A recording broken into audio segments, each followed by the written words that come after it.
نحمده ونصلي على رسوله الكريم اما بعد فاعوذ بالله من الشيطان الرجيم بسم الله الرحمن الرحيم رب اشرح لي صدري ويسر لي امري واحلل عقدة من لساني يفقهوا قولي وعنه اور آپ سے روایت ہے قال کہا یعنی عبداللہ بن مسعود سے روایت ہے قال رسول اللہ صلی اللہ علیہ وسلم کہ رسول اللہ صلی اللہ علیہ وسلم نے فرمایا ایکم کون سا تم میں سے مال وارث ہی اس کے وارث کا احب زیادہ پیارا ہے الیہ اس کو یا اس کی طرف من مالی ہی اپنے مال سے. تم میں سے کون ہے جسے اپنے وارث کا مال اپنے مال سے زیادہ محبوب ہو؟ قالو انہوں نے کہا یا رسول اللہ اے رسول اللہ صلی اللہ علیہ وسلم ما نہیں منا ہم میں سے احدن کوئی ایک الا مگر مالہ اس کا مال احب زیادہ محبوب ہے الیہ اس کو. صحابہ نے عرض کیا یا رسول اللہ ہم میں سے ہر شخص کو اپنا ہی مال سب سے زیادہ محبوب ہے، اپنا مال زیادہ پیارا ہے. قال فرمایا فإن پس بے شک مالہ اس کا مال ما جو قدمہ اس نے آگے بھیجا ومالا اور مال وارث ہی اس کے وارث کا ما جو اخرا اس نے پیچھے چھوڑا. آپ صلی اللہ علیہ وسلم نے ارشاد فرمایا بس انسان کا مال تو وہی ہے جو اس نے صدقہ و خیرات کر کے آگے بھیجا اور اس کے وارث کا مال وہ ہے جو وہ پیچھے چھوڑ گیا. آپ صلی اللہ علیہ وسلم کا طریقہ تعلیم اور تربیت یہ تھا کہ آپ لوگوں کو مختلف مثالوں کے ذریعے بات سمجھایا کرتے تھے. یہاں پر آپ دو طرح کے مال کو کمپیئر کرتے ہیں، ایک اپنا مال اور ایک غیر کا مال. انسان ہمیشہ اپنے مال کے بارے میں بہت کنسرنڈ ہوتا ہے. انسان کا مال کیا ہے؟ انسان کی بلانگنگز، میرے کپڑے، میری اینک، میری کتاب، میری چیزیں. اپنی چیزوں کے بارے میں آپ کا ایٹیٹیوڈ کیا ہوتا ہے؟ آپ ان کے لیے کیئرنگ ہوتے ہیں، ان کا خیال رکھتے ہیں، ان کے لیے حریص ہوتے ہیں، اس کی حفاظت کرتے ہیں. لیکن ویسی ہی چیز کسی اور کی ہو تو کیا کرتے ہیں؟ ہوگی کسی کی، آپ اس کی حفاظت اس طرح نہیں کرتے، اس کے بارے میں اس طرح فکر مند نہیں ہوتے. اس سے کیا پتہ چلتا ہے کہ انسان اپنے مال سے زیادہ محبت کرتا ہے، اس کو صحیح جگہ پر رکھتا ہے، اس کی اچھی انویسٹمنٹ کرتا ہے تاکہ اس سے بہتر چیز سامنے آئے، بہتر فوائد حاصل ہوں. وہ اس کو ضائع نہیں کر سکتا. لیکن مال مفت دل بے رحم جو کسی کا ہے، جو وراثت میں مل گیا یا کسی اور سے تعلق رکھتا ہے، اس کے بارے میں وہ اتنی درد نہیں رکھتا. آپ اپنی ہر چیز کو چھان پٹک کے دھیان سے رکھتے ہیں، خراب نہ ہو، ضائع نہ ہو. آپ نے فرمایا پھر تم نے کبھی سوچا کہ تمہارا تو وہ ہے جو تم نے قیامت کے لیے محفوظ کر دیا، آگے بھیج دیا، آگے پوسٹ کر دیا، آگے جمع کرا دیا، جہاں اسے کوئی نقصان ہونے والا نہیں، کوئی اس کو وہاں سے چرا نہیں سکتا، کوئی اس کو وہاں ضائع نہیں کر سکتا، کوئی اس پہ ڈاکہ نہیں ڈال سکتا. وہ انتہائی محفوظ جگہ چلا گیا جس کا فائدہ تمہیں یقینی طور پر ہے. اور جو تم نے اللہ کے راستے میں نہیں دیا، تمہارے پاس ہی رہ گیا، وہ مرنے پر تمہارا نہیں رہے گا، تم اس کو ڈس اون کر دو گے یا وہ ہو جائے گا. تمہاری کتنی بھی جاگیر ہو، کتنی بھی بڑی پراپرٹی ہو، جب انسان مرتا ہے تو وہ کاغذات اس کے ساتھ قبر میں جاتے ہیں اس پراپرٹی کے؟ نہیں، اور سب پیچھے رہ جاتا ہے. ہمارے سارے کپڑے ہمارے وارڈروب میں ہی رہ جائیں گے. جانا اس لٹھے کے کفن میں، اگر وہ بھی اللہ کرے نصیب ہو جائے، لیکن اس کفن کی فکر نہیں ہے. فکر کس کی ہے؟ حریص کس کے بارے میں؟ وارڈروب کے بارے میں. کتنا بھی زیور، کتنے بھی لاکر بھر کے رکھے ہوئے، کس کے پاس جانے؟ وَمَا يُغْنِي عَنْهُ مَالُهُ إِذَا تَرَدَّى. انسان جب خود ہلاک ہو جائے تو اس کا مال اس کے کس کام کا؟ لہذا کچھ تو رکھیں اپنی ضرورت کے لیے دنیا میں کہ انسان محتاج نہ ہو کسی کا. اپنے پسماندگان کو بھی آپ بھیک مانگنے کے لیے نہ چھوڑ دیں، لیکن اتنا نہ دیں ان کو کہ جو ان کی دنیا بھی خراب کر دے اور ان کی آخرت بھی خراب کر دے. جب ہم ڈھیروں مال وراثت میں چھوڑ جاتے ہیں تو کیا ہوتا ہے؟ بچوں سے کیا چھین لیتے ہیں؟ قوت عمل. ہاتھ پاؤں چھین لیتے ہیں، ان کی قوت عمل چھین لیتے ہیں، کیونکہ وہ کہتے ہیں بہت ہے، پڑھنے کی کیا ضرورت ہے، محنت کی کیا ضرورت ہے، کام کرنے کی کیا ضرورت ہے. اتنا تو باپ چھوڑ گیا. باپ نے اپنے آخرت کے لیے بھی کچھ نہ چھوڑا، نہیں کچھ جمع کرا، آگے بھیجا ہی کچھ نہیں. خود آگے جا رہا تھا، اتنی سمجھ نہیں آئی کہ کچھ اپنے جانے سے پہلے آگے بھیج دوں، تو وہاں جا کے بھی تو کچھ استعمال کرنا ہے، وہاں کے لیے بھی کچھ جمع کرا دوں. پیچھے ہی چھوڑ گیا. وہ اس کے بھی کام نہ آیا جو چھوڑ کے گیا، اور ان کو بھی برباد کر گیا، ان کے اخلاق اور کردار اور ان کی آپس کی لڑائیاں اور فساد. کیونکہ جتنے جھگڑے مال پہ ہوتے ہیں اتنے شاید ہی کسی اور چیز پر ہوتے ہیں. اور وارث آپس میں جتنا زیادہ ایک دوسرے سے مال کی وجہ سے لڑائیاں اور مقدمے کرتے ہیں، شاید ہی کسی اور بنیاد پر خون کے رشتوں میں اتنے فساد ہوں. لیکن پھر بھی انسان سمجھتا نہیں، اپنے مال سے اس کو سچی محبت نہیں. اگر سچی ہوتی تو اس کو ایسی جگہ رکھتا، ایسی جگہ لگاتا، ایسی انویسٹمنٹ کرتا کہ واقعی وہ اس کو فائدہ دیتی، اور اس نیک عمل کی وجہ سے اس کی اولاد کو بھی پیچھے سے فیض پہنچتا رہتا. جیسے سورۃ کہف میں آپ نے پڑھا ہوگا کہ خضر علیہ السلام نے یتیم بچوں کی دیوار بنا دی تھی جو گرنے والی تھی. کیوں؟ کان ابوہما صالحا فاراد ربک ان یبلغا اشدہما ویستخرجا کنزہما رحمتا من ربک وما فعلتہ عن امری. باپ نیک تھا، بچے چھوٹے تھے یتیم، ان کے لیے کچھ زمین میں چھوڑ گیا تھا. اگر دیوار نہ بنتی تو اس کی حفاظت نہ ہوتی. تو اللہ نے ان بچوں کے آئندہ مستقبل کو بھی محفوظ کر دیا باپ کی نیکی کی وجہ سے. کیونکہ باپ سب کچھ پیچھے نہیں چھوڑ کے گیا ہوگا، صالح تھا، آگے کے لیے بھی بھیجا اس نے دوسروں کی خیر کی، دوسروں کا بھلا سوچا. اللہ نے اس کا نہیں، اس کی اولاد کا بھی سوچا. اراد ربک ان یبلغا اشدہما. رب کیئر کر رہا ہے ان بچوں کی، کیونکہ باپ نیک آدمی تھا. صدقہ اور خیرات نہ صرف یہ کہ انسان کی زندگی میں اس کے کام آتا ہے، بلکہ اس کے مرنے کے بعد اس کے آگے اور اس کے پیچھے والوں سب کو فائدہ دیتا، اس کے اپنے مستقبل کو اور اس کے پیچھے رہنے والوں کو، دونوں کو فائدہ دیتا ہے. رواہ البخاری، اسے بخاری نے روایت کیا ہے. وعن عدی بن حاتم رضی اللہ عنہ ان رسول اللہ صلی اللہ علیہ وسلم قال اتقوا النار ولو بشق تمرۃ متفق علیہ. عدی بن حاتم رضی اللہ عنہ سے روایت ہے، ان بے شک رسول اللہ صلی اللہ علیہ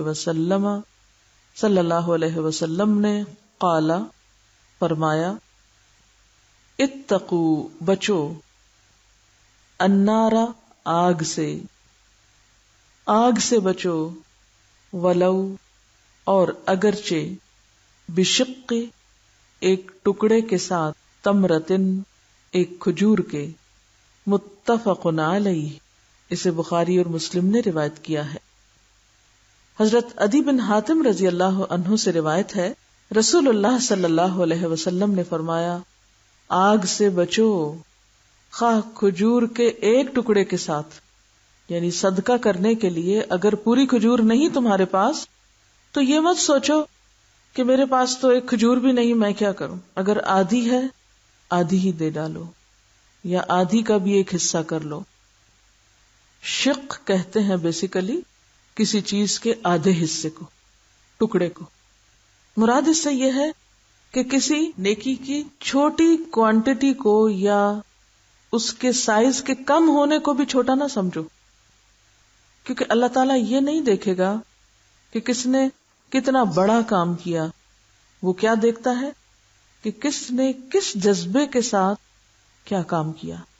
شق التمرہ، کھجور کا ٹکڑا، تھوڑا سا مال، تھوڑی سی چیز بھی، تو اس سے پتہ چلتا ہے کہ صدقہ ہر ایک کے اوپر ہے، امیر پہ بھی ہے اور غریب پر بھی ہے. جس کے پاس زیادہ ہے وہ زیادہ دے گا، اور جس کے پاس تھوڑا ہے وہ تھوڑا دے گا. لیکن دینا ضرور ہے، کیونکہ ہم مختلف تعویلیں اور بہانے کر کے اپنے آپ کو معذور قرار دے دیتے ہیں، بری ذمہ کر دیتے ہیں. ہم کہتے ہیں ہمارے پاس تو کچھ ہے ہی نہیں، ہم کیا دیں، ہم کیا کریں. دیکھو ایک کھجور ہے، آدھی خود کھا لو، آدھی دے دو، جو ہے اسی میں سے دے دو. لیکن دینے والے بنو، کیونکہ وَمِمَّا رَزَقْنَاهُمْ يُنْفِقُونَ. ایمان کی سچائی اور صداقت اس وقت تک ثابت نہیں ہوتی، اللہ کی معرفت کی یاد دہانی اور یقین دہانی کیسے ہوگی جب آپ عمل کر کے دکھاؤ گے کہ یا اللہ میرا تجھ پر بھروسہ ہے کہ میں اگر تیرے راستے میں یہ دوں گا تو مجھے آخرت کے عذاب سے بھی بچائے گا اور دنیا میں بھی اس کے بدلے میں دے گا. فَهُوَ يُخْلِفُ. اور میرا آخرت پہ یقین ہے کہ آج کا میرا دیا ہوا کل کے دن واپس لوٹے گا، مجھ کو لازمن ملے گا. تو جس دل میں اللہ کی طاقت کا، اللہ کی عظمت اور اللہ کی بڑائی کا یقین ہو، اور جس کو آخرت کے بدلے کا یقین ہو، وہ کچھ بھی دینے سے نہیں گھبراتا، کچھ بھی دینے سے. جب آپ دینے لگا کریں نا کچھ بھی، تھوڑی سی چیز، چھوٹی سی چیز، بڑی سی، واٹ ایور، آپ سوچا کریں یہ میں اللہ کے ہاں جمع کرا رہی ہوں، یہ ڈپازٹ ہو رہا ہے، یہ محفوظ ہو رہا ہے. اگر یہ سوچ آپ کو یاد رہے تو یقین کریں کچھ بھی دیتے ہوئے نہ آپ کے دل میں کوئی تکلیف ہوگی، نہ پریشانی ہوگی، کوئی دوسرا خیال نہیں آئے گا، اس لیے کہ یہ تو اپنے آخری اگلے گھر کے لیے آپ پہلے سے تیاری کر رہے ہیں. اس جہنم سے بچنے کے لیے ایک دیوار کھڑی کر رہے ہیں، آڑ کھڑی کر رہے ہیں، کیونکہ صدقہ آگ سے بچاتا ہے انسان کو، دنیا میں بھی بلاؤں سے محفوظ رکھتا ہے. یہ تو میں اپنے ہی لیے حفاظت کا انتظام کر رہی ہوں. بظاہر وہ کسی اور کے ہاتھ میں جاتا دکھائی دیتا ہے، لیکن وہ کسی اور کے پاس نہیں جا رہا ہوتا، آپ ہی کے بینک میں جا رہا ہوتا ہے، آپ ہی کے بینک میں ہے، کہیں نہیں ہے، آپ کا ہے. وہ مت خوف کھائیں، مت ڈریں، مت گھبرائیں، وہ آپ ہی کا ہے. اور جہاں ڈال رہے ہیں آپ، وہاں کئی گنا بڑھا کے آپ کو واپس ملے گا. پھر ڈر کیسا، پھر بخل کیوں، پھر دل کی تنگی کس لیے؟ اسی لیے آپ صلی اللہ علیہ وسلم کا طرز عمل کیا تھا؟ وَأَنْ جَابِرٍ رَضِيَ اللَّهُ عَنْهُ قَالَ مَا سُئِلَ رَسُولُ اللَّهِ صلی اللہ علیہ وسلم شَيْئًا قَطُّ فَقَالَ لَا متفق علیہ. جابر رضی اللہ عنہ سے روایت ہے، کہتے ہیں ما نہیں، سئلہ سوال کیا گیا، رسول اللہ صلی اللہ علیہ وسلم سے، شیئن کسی چیز کا، قط کبھی بھی، فقالا تو آپ نے کہا ہو، لا نہیں. متفق علیہ. حضرت جابر رضی اللہ تعالیٰ عنہ سے روایت ہے، کہتے ہیں کہ ایسا کبھی بھی نہیں ہوا، نیور نیور، کہ رسول اللہ صلی اللہ علیہ وسلم سے کسی چیز کا سوال کیا گیا ہو اور آپ نے جواب میں نہیں فرمایا. کچھ بھی کوئی مانگ لیتا تو آپ اس کو دیتے، اگر اپنے پاس نہ ہوتا قرض لے کر دے دیتے، اگر قرض بھی نہ ملتا تو وعدہ کر لیتے کہ اچھا جب میرے پاس آئے گا پھر دوں گا تمہیں. نہ نہیں کرتے تھے کہ نہیں نہیں جاؤ جاؤ. نمبر 1 خود ہوتا تو دے ڈالتے، پاس نہیں، ضرورت مند آ گیا کسی اور سے لے کے دے دیتے، کسی اور کے پاس بھی نہیں تو پھر بھی تسلی کرا کے بھیجتے، میرے پاس فلاں اور فلاں موقع پہ آئے گا، پھر آ کے لے جانا. تاریخ انسانی میں ایسی دوسری کوئی مثال نہیں ملتی کہ کسی کا ایسا بلند اخلاق ہو. آپ بھی انہی کے فالوورز ہیں، انہی کے نقش قدم پہ چلنے والے ہیں، ان کی امت کہلاتے ہیں، ان سے محبت کا دعویٰ کرتے ہیں. ہم اپنا طرز عمل پہچانیں. ہماری زندگی میں کتنی دفعہ ایسا ہوا کہ کوئی ضرورت مند آیا ہو اور ہم نے پاس ہو بھی تو کہتے ہیں کوئی نہیں، زیادہ نہ صحیح تھوڑا ہی صحیح، کچھ بھی نہیں دے سکتے سفارش کر دیں، راہ بتا دیں، کام لگا دیں. یعنی آپ صلی اللہ علیہ وسلم کا ایک طریقہ کیا تھا کہ کوئی مانگنے کی عادت کسی کو پڑ جاتی، کیونکہ ہمیں یہ خوف ہوتا نا لوگوں کو مانگنے کی عادت پڑ جائے گی اس لیے ہم نہیں دیتے، تو آپ اس کو کام لگا دیتے تھے. لیکن یہ نہیں کہتے تھے جاؤ جاؤ یہاں سے، بے رخی نہیں برتتے، جاؤ معاف کرو، یہ نہیں کہتے تھے. اگر آپ کے پاس کچھ مادی چیز دینے کو نہیں، اچھا بولی بول دو، اچھا مشورہ دے دو، کوئی بھلی بات کر دو، یہ بھی تو صدقہ ہے. الکلمۃ الطیبۃ صدقہ، اچھی بات بھی صدقہ ہے. وعن ابی ہریرہ رضی اللہ عنہ قال قال رسول اللہ صلی اللہ علیہ وسلم ما من یوم یصبح العباد فیہ الا ملکان ینزلان فیقول احدهما اللہم اعط منفقا خلفا ویقول الآخر اللہم اعط ممسکا تلفا متفق علیہ. حضرت ابو ہریرہ رضی اللہ تعالی عنہ سے روایت ہے کہ رسول اللہ صلی اللہ علیہ وسلم نے فرمایا ما نہیں من یومن کوئی دن یصبح کہ صبح کرتے ہیں العباد بندے لوگ فیہ جس میں الا مگر ملکانی دو فرشتے ینزلانی اترتے ہیں نازل ہوتے ہیں فیقول تو کہتا ہے احدہما ان میں سے ایک اللہم اے اللہ اعطی عطا کر منفقن خرچ کرنے والے کو خلفن قائم مقام بدلہ ویقول اور کہتا ہے الآخر دوسرا یعنی دوسرا فرشتہ اللہم اے اللہ اعطی عطا کر ممسکن روکنے والے کو تلفن ہلاکت. متفق علیہ. رسول اللہ صلی اللہ علیہ وسلم نے فرمایا ہر دن جس میں بندے صبح کرتے ہیں، یعنی ہر روز دو فرشتے آسمان سے اترتے ہیں، باقاعدہ اس کام پر اس عمل پر مقرر کیے جاتے ہیں، جو سارا دن یہی دعا کرتے ہیں. ایک ان میں سے کیا کہتا ہے اے اللہ خرچ کرنے والے کو بدلہ دے، جو اس نے کسی کو دیا ہے اس کو بھی دے. فرشتے کی دعا کیا قبول نہ ہوگی؟ اور دوسرا کہتا ہے اے اللہ روک کر رکھنے والے کے حصے میں ہلاکت کر، اس کو بھی ہلاک کر اور اس کے مال کو بھی ختم کر. اور یہ ایک حقیقت ہے کہ جو کچھ ہم جمع کر کر کے رکھتے ہیں یا وہ گل سڑ جاتا ہے یا وہ دل سے اتر جاتا ہے، پرانا ہو جاتا ہے، نہ ہمارے کام آتا ہے نہ کسی اور کے آتا ہے. اور جو آپ نکال دیتے ہیں اللہ کے وعدے کے مطابق پیچھے سے اور آ جاتا ہے، وہاں سے آتا ہے جہاں سے آپ کا گمان بھی نہ ہو. آپ بے غرض ہو کے بے لوث ہو کے تجربہ تو کر کے دیکھیں، کیونکہ اللہ کا وعدہ جھوٹا نہیں. وَمَنْ أَصْدَقُ مِنَ اللَّهِ حَدِيثًا، اللہ سے بڑھ کر سچی بات کس کی ہو سکتی؟ کیا آپ کو اپنے رب کے وعدوں پہ یقین نہیں؟ اللہ تعالیٰ فرماتے ہیں انفق یا ابن آدم ينفق علیک، اے ابن آدم خرچ کرو تم پہ بھی خرچ کیا جائے گا.